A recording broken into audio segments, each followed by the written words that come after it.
15h36 sur Radio J, de retour. Merci de passer votre après-midi avec nous jusqu'à 16h30 avec notre invitée aujourd'hui, la chanteuse Emma Domas, auteure et compositeur de son album L'Art des naufrages. Et vous le savez, tous les jours du lundi au mercredi, nos chroniqueurs vous préparent une demi-heure à votre image, à l'image de notre invitée Emma Domas, c'est vous aujourd'hui.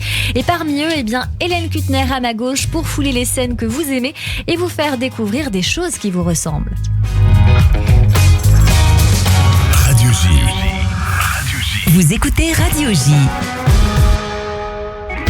Radio J. Oh, je suis furieuse de vous connaître, vous savez. Oh oui, le papa de la vilaine qui va me voler mon grand-fils. Oh, la vilaine. On embrasse maman, mamie. Bonjour Hélène Kuttner, alors aujourd'hui vous avez le plaisir de nous parler et de parler à notre invitée de ce qu'elle aime, Emma Domas, et vous allez vous attarder sur Intramuros d'Alexis Michalik, mais aussi sur J'ai trop d'amis de David Lescott. Exactement, bonjour Cyrielle, bonjour Emma. Bonjour. Alors tout d'abord je suis ravie de rencontrer une Avignonnaise de naissance et de cœur, parce que quand on vit à Avignon, d'abord il faut mieux aimer le théâtre. Tout à fait. Et la musique, la danse, car le festival bat son plein chaque année. C'est toujours en tout cas un régal pour nous qui sommes amoureux de théâtre de passer du temps à Avignon. Et l'année 2021 était particulièrement émouvante parce que tous les lieux ont réouvert, ou presque, sous contraintes sanitaires bien sûr, avec le pass, mais l'émotion de cette explosion de spectacle nous a fait tous chaud au cœur. Tout à fait. Alors, Emma, c'est une ville, Avignon, que vous connaissez bien parce que l'un de vos derniers clips, d'ailleurs à la Folie, dont parlait Cyrielle Sarah Cohen, a été tourné dans un superbe lieu qui est le Grenier à sel. Quand j'ai vu le clip, j'ai reconnu, enfin j'ai pas trop reconnu parce qu'il y a un travail plastique. Oui. C'est vrai. Oui, tout à fait. C'est un lieu qui m'accompagne depuis le début de la création de ces chansons, puisqu'ils ont été coproducteurs du spectacle qu'on a joué donc au Théâtre du Chêne Noir, dont on parlait tout à l'heure. Et c'est un lieu qui est dédié aux arts numériques et il nous a accompagnés tout simplement parce que Justine Aymar, qui a réalisé le clip de la Folie, était tout d'abord la scénographe qui nous accompagnait sur le spectacle. Et elle a fait tout un travail. Elle est plasticienne, mais son médium, c'est vraiment les arts numériques, la vidéo, puis des installations interactives aussi. Et elle avait fait une installation vidéo interactive sur mon spectacle. Et donc, c'est tout naturellement, quand on a eu envie de faire ce clip ensemble, qu'on leur a demandé si ça les intéressait de nous accueillir. Et on a passé 3 jours en résidence, effectivement, pour monter ces petites scénettes, comme vous l'avez dit, très, très plastiques, au Grenier à sel. C'est magnifique. Il y a Merci, des pétales. Je suis d'accord avec vous, elle a fait un super beau travail, Justine Aymar. C'est un super travail justement qui mêle le visuel et le sonore. Alors dans le choix des spectacles, comme l'a dit Cyrielle, vous avez adoré J'ai trop d'amis. C'est vrai que c'est un spectacle qui a cartonné. C'est un spectacle de David Lescott, un auteur qu'on aime particulièrement à Radio J, car c'est un auteur vivant, qui ne cesse d'inventer des formes qui souvent nous font vibrer notre mémoire et nos préoccupations. Et là, ce spectacle, il était particulier parce que c'est un spectacle pour tout public à partir de 8 ans, qui racontait avec beaucoup de fantaisie l'angoisse d'un jeune garçon à la veille de son entrée en 6e. Et c'est un spectacle que vous avez vu avec votre enfant ou vos enfants? Avec ma fille, avec ma grande fille qui a 8 ans justement, et qui a adoré, qui a tellement adoré que en fait elle m'a amené le voir une 2e fois parce qu'elle l'avait déjà vu une première fois avec des amis. Donc c'est vous finalement l'invité du spectacle. D'accord. Elle me dit maman, il faut trop que tu viennes voir ce spectacle avec moi, il est génial. Et effectivement ça parle beaucoup. Alors moi j'ai trouvé qu'il y avait vraiment deux aspects qui m'ont séduite. C'est le premier, le texte qui est effectivement extrêmement bien amené, bien trouvé, qui se place vraiment du point de vue de l'enfant, de la sensibilité de l'enfant. C'est très drôle, en même temps c'est très émouvant. Et ce que j'ai adoré, c'est le jeu des comédiennes. En fait, c'est 3 comédiennes qui, il faut le savoir, tous les jours alternent les rôles. Donc chacune connaît par cœur le rôle de l'autre. Incroyable. Puisqu'elles échangent leur rôle chaque jour. Au moins on s'ennuie pas. Et en fait, c'est génial parce que du coup, ma fille a découvert une nouvelle version en venant avec moi la 2e fois, parce que c'était pas les mêmes comédiens. Enfin, les comédiennes avaient échangé de rôle. Donc elle a redécouvert finalement le spectacle d'une autre manière. Exactement. Et du coup, elle a redécouvert des points de vue, des choses qu'elle avait pas forcément, puisque chaque comédienne a sa façon d'interpréter le rôle. Et donc, c'était très malin. Et d'ailleurs, c'est comme ça que fonctionne aussi Michalik, c'est-à-dire que le spectacle que vous avez aimé aussi, Intramuros, qui s'est créé aussi à Avignon il y a 4 ans, que j'avais vu à Avignon, et qui continue à jouer en ce moment. C'est un spectacle avec des jeunes comédiens qui alternent. Donc peut-être on va écouter un extrait, Intramuros au Théâtre de la Pépinière. Donc, ce que je vous disais sur le théâtre, hein, attention, c'est pas une thérapie, on n'est pas là pour se juger, on est là pour trouver l'émotion. Bien sûr. Je suis désolé, messieurs, apparemment il y a une pénurie de détenus, alors voilà, on va devoir annuler... Attendez, excusez-moi, je crois que vous vous rendez pas bien compte. Hein. Ça représente un énorme effort pour ces 2 détenus de venir à l'atelier. Alors la moindre des choses, ce serait de répondre à cet effort. Attendez, ne partez pas. Le théâtre, qu'est-ce que c'est? C'est de l'imaginaire, donc on imagine une balle, hop, elle est là, oh là là, oula, elle est lourde. Alors attention, je vais envoyer la balle à un autre partenaire, hop. Alors on va se jouer soi-même. C'est déjà très compliqué de se jouer soi-même, de s'aimer, de s'accorder avec soi-même.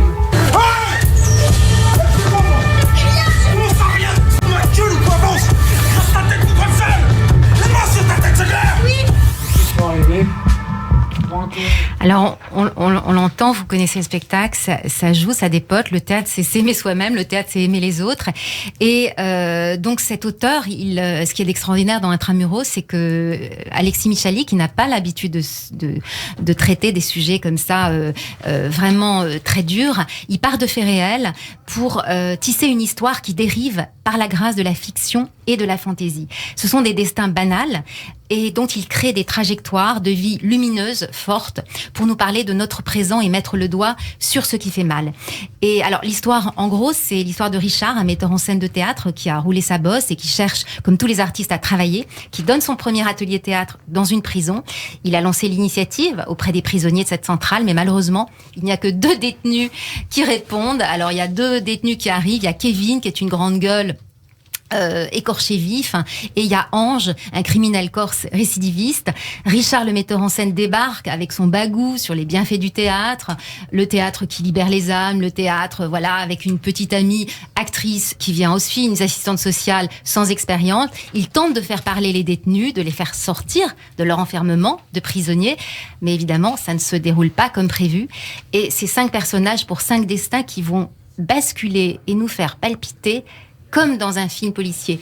Et Cyrielle, comme vous l'avez compris, Alexis Michalik, ce qui a justement son talent, c'est de nous amuser avec ce qui fait mal, avec ce qui déraille. Oui, donc c'est grave et drôle à la fois. Exactement. Totalement. C'est grave et c'est drôle à la fois, et c'est ce qui fait le succès de Michalik, c'est ce qui fait le succès de cette pièce. Parce que Kevin, le beurre écorché vif, il sait pas trop à quoi ressemble un souvenir heureux. On lui demande qu'est-ce que c'est un souvenir heureux. Il a eu un père violent, une mère alcoolique, une adolescence de petit délinquant. Du coup, quand on lui demande d'improviser une scène, ça part en tragédie terroriste et tout le monde est tétanisé. Et ce que réussit Michalik formidablement, c'est de confronter des mondes qui n'ont rien à voir. Le théâtre, une prison de haute sécurité, pour tisser des liens et des histoires qui, grâce au théâtre et à la fiction, vont nous émouvoir. Alors, on révélera pas aux auditeurs. Oui, voilà. C'est ça. Il faut pas spoiler, mais effectivement, vous en avez parlé. Il utilise aussi les codes du film policier, quoi. Exactement. Et effectivement, ces destins finalement qui sont plus liés les uns aux autres que ce qu'on imaginait au départ, amènent en plus du drame et de ce qui se joue de politique et de social, amènent en plus une exaltation qui est assez jubilatoire. Exactement, et c'est ça, et c'est pour ça qu'on s'ennuie pas, parce qu'il nous balance pas quelque chose de social, de politique, et pourtant à travers ça, à travers cette fantaisie, il va très loin. Et d'ailleurs, on parlait de comédiens d'alternance tout à l'heure, vous en parliez avec votre fille qui a aimé le spectacle de David Lescaut. Dans ce spectacle, il a demandé donc aux comédiens de travailler en improvisant au fur et à mesure, et il notait le texte au fur et à mesure pour garder ou pas ce que dans sa pièce il souhaitait garder. Comme toujours, il n'y a pas de décor, comme toujours quelques accessoires, comme toujours, comme vous l'avez dit, ça s'enchaîne comme au cinéma. Et il faut bien dire que Michalik, c'est comme Molière. Quand bon chef de troupe, le jeu, le texte est intimement lié, et les comédiens qui travaillent pour lui sont de véritables caméléons. Ce sont des gens qui changent de rôle à la vitesse de l'éclair. Parmi eux, il y a d'ailleurs une chanteuse comédienne que vous connaissez bien, qui s'appelle Aurélie Konaté, qui est votre amie Emma. Oui, tout à fait. Aurélie, avec qui j'ai participé à la Starac donc il y a 19 ans, et on est restés extrêmement proches et liés. Et c'est justement pour aller l'applaudir et la soutenir que j'ai découvert cette pièce de théâtre. Et c'est vrai ce qu'elle m'en a dit, en fait, c'est que au départ, quand Michalik l'a appelé, il lui a dit viens voir la pièce. Et après il l'a appelé, il lui a dit alors qu'est-ce que t'en as pensé? Elle a dit j'ai adoré, c'est extraordinaire. Il dit est-ce que tu veux intégrer la troupe? troupe. Et en fait, elle a paniqué parce qu'elle s'est dit, mais c'est incroyable, c'est tellement énorme, c'est tellement dense, c'est tellement foisonnant. Est-ce que je serais capable de faire ça? Et en fait, elle m'a dit, c'est l'une des meilleures expériences qu'elle ait vécues en fait dans sa vie, parce que ça pousse un comédien au-delà de toutes ses limites. Et finalement, c'est très formateur, encore une fois, ce théâtre-là. Et en plus, ce qu'il y a de génial, c'est que c'est très, on va dire, c'est très démocratique. C'est-à-dire que tout le monde peut donner son avis, peut participer. Michel, il a vraiment quelque chose comme ça, voilà, où il dit, il n'y a pas de star dans son théâtre, il n'y a pas de hiérarchie, il n'y a pas de, enfin voilà, tout le monde a sa place, tout le monde a le droit à la parole, tout le monde est créateur de quelque chose. Et ça, c'est génial de travailler avec des metteurs en scène et des auteurs comme ça. Ça vous tente pas le théâtre? Ah bah si. Une Avignonnaise. Mais oui, bien sûr. On sent que vous vibrez pour ça. Oui, parce que en fait, moi, je vibre pour la comédie humaine, donc forcément, ça m'intéresse. Mais pareil, je me pose la question, est-ce que j'en serais capable? Et j'attends que un jour, mon Alexis Michalik me fasse la bonne proposition. Ça, c'est bien lancé. C'est bien lancé. En tout cas, voilà, le message est passé. Alexis, tout à fait. Emma est là pour toi. En tout cas, c'est un spectacle émouvant, percutant, drôle et qui nous réconcilie, qui nous touche au vif autour d'une belle humanité. Ça s'appelle Intramuros, théâtre de la Pépinière à 21h. Il faut réserver car le bouche à oreille est excellent. Et merci beaucoup Hélène Kuitner pour cette super analyse, toujours pointue, juste, fine et précise. Et tout de suite, on passe à l'émotion avec vous, Emma Domas. Vous écoutez Radio J.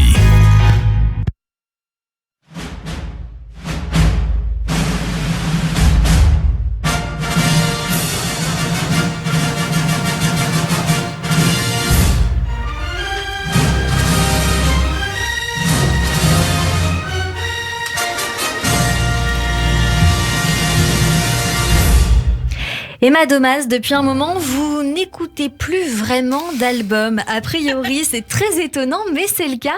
Peut-être à cause de la nostalgie ou du c'était mieux avant. Je ne sais pas, je me pose la question. Ou parce que, comme dans la chanson des Beatles, Don't Let Me Down, que nous sommes en train d'écouter à la seconde, eh bien, il y a cette fidélité en vous, d'aimer pour toujours, un amour qui n'a pas d'au-delà. Si vous aimez vraiment tout et tous comme cela, alors bravo Emma. Dans votre playlist, on trouve alors des vieux incontournables toujours présents comme les Beatles, donc David Bowie, Queen, Joao Gilberto, Serge Gainsbourg, Barbara, Dalida ou encore Aznavour. Et je serais curieuse de regarder les photos de votre téléphone pour voir s'il réside aussi vos vieux amours, Emma Domas. Mais il y a aussi du neuf, plus étonnant, du plus récent, mais pas trop, comme des sons de Yael Naïm, Fest, Zidou ou Laura Marling. Est-ce que c'est le flow de ces chanteurs qui vous stimule, Emma Domas? Parce que je relève une petite compatibilité entre ces quatre artistes. Moi, je suis touchée par les voix, d'abord. En fait, je sais pas, en tant que chanteuse, c'est peut-être normal, vous me direz. Oui. Mais je suis touchée par les voix et je suis touchée aussi par les personnalités, par des artistes qui ont su créer vraiment une identité, se nourrir de l'air du temps tout en intégrant la tradition. Enfin voilà, pour moi, c'est quelque chose de très important de retrouver cet ancrage-là et puis aussi de prendre des risques. Alors là, pour le coup, David Bowie, quelqu'un comme David Bowie ou comme j'aurais pu citer Björk. Enfin, c'est des gens qui se dépassent en permanence pour essayer de se réinventer, de se renouveler. C'est extraordinaire. Ça, c'est vrai que c'est des choses qui me touchent. Mais j'aurais pu aussi parler d'un gars comme Orelsan, par exemple, parce que ça existe aussi dans le hip-hop, dans le rap. Sûr. C'est des gens qui dépassent leurs limites pour la création, pour sans arrêt nourrir le mouvement. Et ça, alors, ça me passionne. Vous aussi, vous nourrissez le mouvement parce que vous avez été inspiré par le Brésil et ça, c'est le cas depuis 6 ans. En 2015, vous revenez avec plusieurs nouveaux morceaux écrits et composés. Vous publiez, entre guillemets, en 2015, Bahia en été, un morceau franco-brésilien directement inspiré de vos voyages au Brésil. Ces rythmes continuent de vous plaire et de vous satisfaire, Emma, parce qu'en ce moment, vous écoutez surtout de la musique latine des années 50 sur la web radio avec beaucoup trop de O pour les compter, donc radio.com. Et j'avoue ne pas savoir si la musique latine des années 50, ça ressemble à ce qu'on est en train d'écouter, Emma. Oh, avec un son un petit peu plus vieillot. Ah, on est d'accord.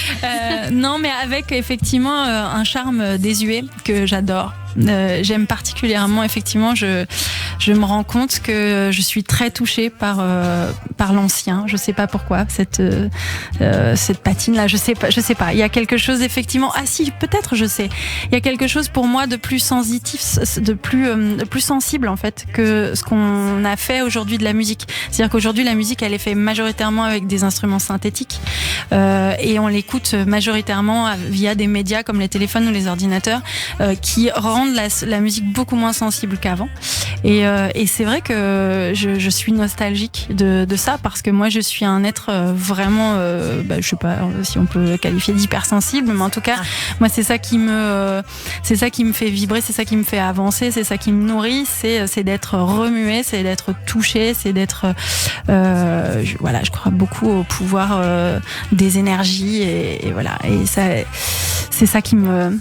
On en a beaucoup parlé justement dans cette émission et notamment hier avec Natacha Calestrémé, mais aussi d'autres invités comme Maurice Barthélémy ou encore Laetitia Idol. L'énergie en ce moment prend une place très importante et puis un virage à 360 degrés si vous le voulez bien. On va passer du côté cinéma. Vous adorez celui de Lars von Trier, un réalisateur, scénariste et producteur danois reconnu pour son style sombre et pessimiste, sans doute parce que vous aussi vous avez traversé quelques passages plus compliqués que d'autres à un moment donné. Dans le cas de Lars von Trier, eh bien, le réalisateur a été lui marqué au fil de sa vie par plusieurs épisodes très difficiles, comme de la dépression, de l'alcoolisme, et il présente dans son œuvre des personnages un peu perdus, en deuil, violents ou encore misanthropes. Et son style, eh bien, il alterne souvent entre des grands élans esthétiques, puis ralentis, grands plans majestueux et un naturalisme très cru. Je crois que c'est ça qui vous plaît, Emma. Et puis votre film préféré de lui, c'est Breaking the Waves, sorti en 1996, qui retrace une histoire d'amour difficile. Est-ce que vous voulez nous en dire un petit mot sur cette histoire? Sur le cinéma de Lars von Trier en général, moi ce que j'adore, c'est qu'en fait il utilise des codes de la fiction pour, vraiment, ça peut être même onirique, ça peut être de la fantaisie. Je pense à ce film avec Charlotte Gainsbourg où je me rappelle plus comment s'appelle ce film, mais je l'ai vu il y a pas longtemps, où il y a une comète qui va s'écraser sur la Terre et ça va être la fin de l'humanité. Mais tout en étant très proche de ces personnages, tout en étant très humain en fait. Et c'est des fables contemporaines humaines magnifiques. Vous avez dit pessimiste, en fait c'est vrai que c'est sombre, mais moi j'y vois pas que quelque chose de sombre. En fait j'y vois quelque chose de très vivant. Pour moi c'est quelqu'un qui est totalement, qui a perçu et qui a compris et qui a capté, qui arrive à capter à chaque film quelque chose de très humain et de très vivant. Voilà, c'est pour ça que j'adore le cinéma de Lars von Trier. Et alors c'est vrai que sur Breaking the Waves, là on est carrément sur une histoire terrible et terrifiante de cette femme qui va s'autodétruire par amour, mais avec énormément de poésie et de beauté c'est mystique, voilà. Voilà, c'est mystique, c'est très beau et c'est très, encore une fois, c'est très remuant, quoi. J'adore ce cinéma. Il y a aussi un film qui vous plaît particulièrement et très sincèrement qui m'a donné envie de le voir, qui s'appelle Incendie de Denis Villeneuve. Un film qui a l'air vraiment incroyable. Il est sorti en 2011. C'est une intrigue éprouvante, haletante. Je sais pas si on peut dire ça comme ça. En tout cas, totalement. La bande-annonce le révèle. C'est la quête d'un frère et d'une sœur qui se voient remettre 2 enveloppes à la lecture du testament de leur mère, l'une destinée à un père qu'ils croyaient mort et l'autre à un frère dont ils ignoraient l'existence. C'est vraiment incroyable parce qu'ils vont sillonner le pays à la recherche donc de leurs ancêtres finalement, sur la piste d'une mère histoire bien loin qu'ils ont connue. Oui, et sur l'histoire de leur mère qui effectivement eux ils se sont exilés au Canada avec leur mère quand ils étaient très très petits, très jeunes, et donc ils n'ont aucune idée de ce qu'a été la vie de leur mère avant. Et en fait on découvre une héroïne et vraiment une histoire extrêmement tragique et difficile, et c'est la quête de leurs origines en fait, c'est la quête de l'origine de ses frères et sœurs. Encore une fois c'est assez mythologique comme récit, mais c'est très profond, c'est très bien joué, c'est très bien réalisé. Ouais, Denis Villeneuve, chapeau. Vous aimez le cinéma puissant, sincère, vous adorez les films de Maïwenn et dans vos goûts télévisés, eh bien, il y a Les Sopranos, il y a aussi Dexter, un petit peu plus gore. Il y a aussi la série Unorthodox qui a retenu notre attention, bien sûr, l'histoire d'Esti, issue d'une famille juive à Williamsburg, dans le quartier de Brooklyn, qui décide de fuir sa communauté un an après son mariage arrangé avec Yankees Shapiro. Pourquoi vous avez aimé cette série, Emma Domas ? Parce qu'encore une fois, c'est la quête d'une jeune fille qui est cloisonnée et qui est enfermée dans des codes et dans des dogmes qui la dépassent en fait, et dans lesquels elle ne trouve plus sens. Et c'est comment est-ce qu'elle va forcer et briser les chaînes du destin pour l'accomplissement personnel. Et ça, c'est quelque chose qui me parle. Qui vous parle. Eh bien, on va voir si la gastronomie vous parle à présent, Emma Domas. On va faire un petit virage à nouveau 360 degrés et retrouver Rudy, notre baba Rudy, pour qu'il puisse vous croquer, et l'occasion de mettre nos papilles en éveil sur Radio J. Radio J. Comment vous avez fait dans l'emplissement pour grossir comme ça? C'est pas difficile. Regardez, il y a 30 litres d'huile dans la poêle. Il y a plus d'huile que de poêle. Vous attaquez le miel. Pour elle, c'est normal, tout ça, c'est normal. Bonjour Rudy Doucan. Bonjour, ça va? Et vous-même, comment ça va en direct de Marseille du lundi au mercredi sur notre antenne? Alors dites-nous tout, on a une bonne minute ensemble sur Radio J. Alors ok, je me dépêche.